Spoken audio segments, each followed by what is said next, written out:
ย่างซ้ายย่างขวาได้สุดมาใส่อีกเพิ่นมาส่งเดี๋ยวนี้งามบ่เบิ่งให้ได้เพียง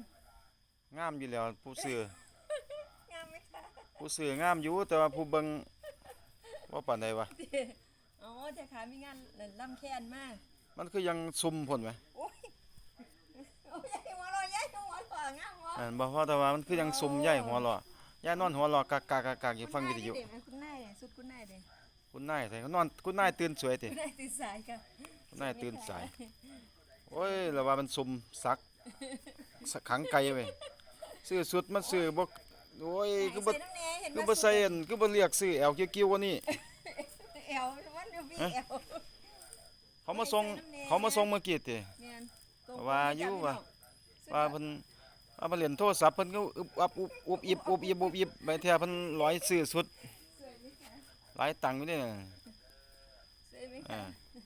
สวยอยู่แล้วนอนตื่นสวยอยู่ สวยอ๋อเจ้าค่ะมีงานได้ไปบวงสรวงไปล่ำแค้นไปหยังก็ใส่ไปล่ำได้เด้นี่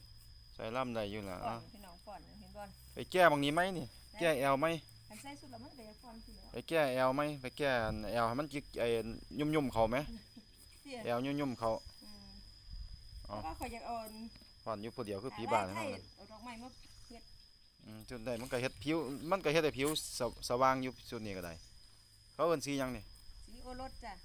สีโอรส เห็นบ่กัดใส่สุดก็เพิ่นอยากฟ้อนเลยเด้ อ๋อ มันเป็นจังซี่ล่ะ มันเป็นโรคจิตเนาะ เขาเรียกว่าโรคจิตตัวนี้จินตนาการว่าอยู่ทั้งหัน ได้ค่ะ โรคจิตกับแม่นความเคยชินกับแม่น อืม เฮ็ดเป็นโลด แสดงว่าสิมีงานเข้ามาอยู่เด้เนาะ เฮ็ดเป็นโลดแนวใดมวลเขาฮู้แล้วว่าเฮาเป็นบ่ ฟ้อน เขาฮู้แล้วว่าเฮาบ่ปกติ บ่แม่นข่อยสิฟ้อนฉลองยอดวิวสิถึงล้าน ติ